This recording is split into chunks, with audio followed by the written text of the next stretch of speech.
Taliparamba police station പരിധിയിലെ +1 വിദ്യാർത്ഥിയെ ക്രൂരമായ പ്രകൃതിവിരുദ്ധ പീഡനത്തിനിരയാക്കിയ CPM ബ്രാഞ്ച് സെക്രട്ടറിമാർക്കെതിരെ തളിപ്പറമ്പ് പോലീസ് കേസെടുത്തു.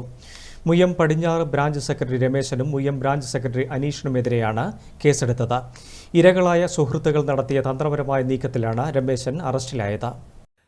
ഞായറാഴ്ച വൈകുന്നേരം വിദ്യാർത്ഥിയെ രമേശൻ ആളൊഴിഞ്ഞ പറമ്പിലേക്ക് വിളിച്ചുകൊണ്ടുപോയി പീഡിപ്പിക്കുകയായിരുന്നു. പീഡനത്തെ തുടർന്ന് അവശനായ വിദ്യാർത്ഥി കൂട്ടുകാരായ ചിലരോട് വിവരം പറഞ്ഞു.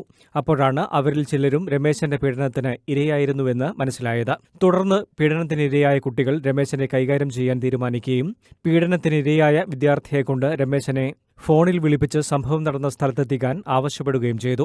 കുട്ടികൾ ഒരുക്കിയ കെണി മനസ്സിലാകാതെ രമേശൻ തന്റെ കൂട്ടുകാരൻ കൂടിയായ മുയ്യം ബ്രാഞ്ച് സെക്രട്ടറി അനീഷിനെ ഫോണിൽ വിളിച്ച് സ്ഥലത്തെത്താൻ നിർദ്ദേശിക്കുകയും ചെയ്തു. സ്ഥലത്തെത്തിയ രമേശനെ കുട്ടികൾ പിടികൂടി രക്ഷിതാക്കളെ അറിയിച്ചു. ഈ സമയം ഇതൊന്നും അറിയാതെ രമേശന്റെ നിർദ്ദേശാനുസരണം സ്ഥലത്തെത്തിയ അനീഷ് അപകടം മനസ്സിലാക്കി കുറ്റിക്കാട്ടിലൂടെ ഓടി രക്ഷപ്പെടുകയും ചെയ്തു. സ്ഥലത്തെത്തിയ രക്ഷിതാക്കളും നാട്ടുകാരിൽ ചിലരും ചേർന്ന് രമേശനെ പോലീസിൽ ഏൽപ്പിക്കുകയായിരുന്നു. രമേശനെ തളിപ്പറമ്പ് താലൂക്ക് ആശുപത്രിയിൽ എത്തിച്ച് വൈദ്യപരിശോധന നടത്തിയ ശേഷമാണ് പോലീസ് കസ്റ്റഡിയിലെടുത്തത്. തിങ്കളാഴ്ച രാവിലെ ചൈൽഡ് ലൈൻ പ്രവർത്തകരെത്തി കുട്ടിയുടെ മൊഴി രേഖപ്പെടുത്തി.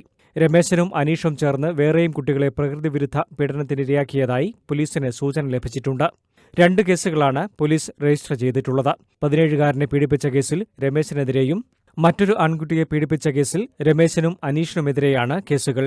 കഴിഞ്ഞ ദിവസം നടന്ന ബ്രാഞ്ച് സമ്മേളനത്തിലാണ് രണ്ടുപേരെയും സെക്രട്ടറിമാരായി തെരഞ്ഞെടുത്തത്. News bureau, Taliparamba.